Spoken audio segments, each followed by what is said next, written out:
বিশ্ব ইতিহাসে এমন বহু নেতা আছেন যারা রাজনীতির উত্তাল জীবন পেরিয়ে একসময় কলম ধরেছেন, নিজেকে লিখেছেন অন্যদেরও।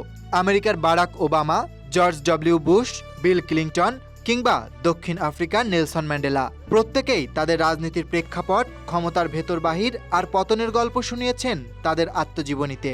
তবে এবার কি সেই পথেই হাঁটছেন বাংলাদেশের সাবেক প্রধানমন্ত্রী শেখ হাসিনাও? আত্মজীবনী শুধু স্মৃতি নয়, এটা এক ধরনের রাজনৈতিক অস্ত্রও। ওবামার এ প্রমিসড ল্যান্ড বইয়ে যেমন আমেরিকার কালো প্রেসিডেন্ট হওয়ার স্বপ্ন আর সংগ্রামের গল্প ছিল, নেলসন ম্যান্ডেলার লং ওয়াক টু ফ্রিডম ছিল একরকম রাজনৈতিক ঘোষণাপত্র। আবার বিল ক্লিন্টনের মাই লাইফ বইয়ে ছিল মনিকা লিওনক্সি কেলেঙ্কারির স্বীকারোক্তিও। এই বইগুলো একদিকে যেমন ইতিহাসের দলিল হয়ে উঠেছে, অন্যদিকে পাঠকও পেয়েছে নেপথ্যের অনেক অজানা তথ্য। তবে প্রশ্ন হলো, শেখ হাসিনা তার লেখায় এমন কিছু তুলে ধরবেন কিনা? সত্যিই কি তিনি লিখবেন প্রকৃত ইতিহাস, নাকি লিখবেন শুধুই নিজের পক্ষের ইতিহাস? ৭১-এর যুদ্ধ, ৭৫-এর হত্যাকাণ্ড, নির্বাসিত জীবন সব পেরিয়ে দেশে ফিরে ১৯৮১ সাল থেকে রাজনীতিতে সক্রিয় হন শেখ হাসিনা। তার নেতৃত্বে আওয়ামী লীগ দীর্ঘদিন ক্ষমতায় থেকেছে। ২০০৯ থেকে ২০২৪ এক যুগেরও বেশি সময় প্রধানমন্ত্রী ছিলেন তিনি। কিন্তু শেষটা হয়েছিল অনেকটা অপ্রত্যাশিতভাবে। বিতর্কিত নির্বাচন, বিরোধী দলের প্রতিরোধ, সেনাবাহিনীর নীরবতা, আন্তর্জাতিক চাপ সব মিলিয়ে ২০২৪ সালের শেষের দিকে ক্ষমতা হারান শেখ হাসিনা। শেখ হাসিনার আত্মজীবনী যদি সত্যিই আসে, তবে তাতে উঠে আসতে পারে অনেক কিছুই।